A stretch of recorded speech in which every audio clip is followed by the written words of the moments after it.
ನನಗೂ ಒಂದೆರಡು ಗ್ಲಾಸ್ ನೀರು ಕೊಡಿ ಸರ್. ನಾನು ನೀರು ಕುಡಿಯೋಕೆ ಬಂದಿದ್ದು ಗುರು.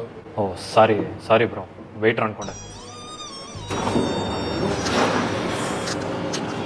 ಭಯ್ಯ ಆರ್ಡರ್ಕಿದ್ದಾರೆ ಭಯ್ಯ, ಟೈಮ್ ಹೋಗ್ಯಾ? ಪ್ಲೇಟ್ ಬಿದ್ದೋಗ್ತಂತ ಎತ್ತಿಟ್ಟೆ ಗುರು. ಸಾರಿ ಬ್ರೋ, ವೆಯ್ಟ್ರ್ ಅನ್ಕೊಂಡೆ.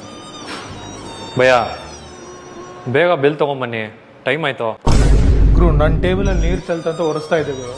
ಓ ಸಾರಿ ಬ್ರೋ, ವೆಯ್ಟ್ರ್ ಅನ್ಕೊಂಡೆ.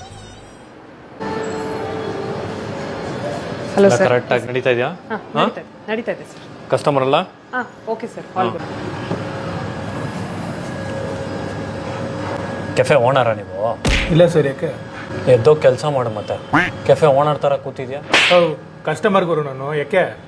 ಬ್ರೋ ಸಾರಿ ಬ್ರೋ, ವೆಯ್ಟ್ರ್ ಅಂತ ಅನ್ಕೊಂಡೆ. ಏನು ತಪ್ಪು ತಿಳ್ಕೊಂಬೇಡಿ, ಬಿಲ್ ಕಟ್ಬಿಟ್ಟು ಹೋಗ್ಬಿಡಿ. ಹಾಂ ವೆಯ್ಟರ್, ಬಿಲ್ ಕೊಡಮ್ಮ ಇವ್ರಿಗೆ. ನಜ್ಜಿ, ನಾನು ಯಾವಾಗಲೂ ಕಸ್ಟಮರ್ ಥರನೇ ಕಾಣ್ತಾ ಅಲ್ವಾ? ಎಲ್ಲೋದೆ ನನ್ನ ಮಗ. ವೆಯ್ಟರ್ ಸರ್, ಸಾರಿ ಸರ್, ನೀವು ಫಸ್ಟು ಮನೆಗೆ ಹೋಗಿ ಸರ್. ನೀವು ಸರ್ ಒಂದು ನಿಮಿಷ, ವೆಯ್ಟರ್ ಕರೀತಾ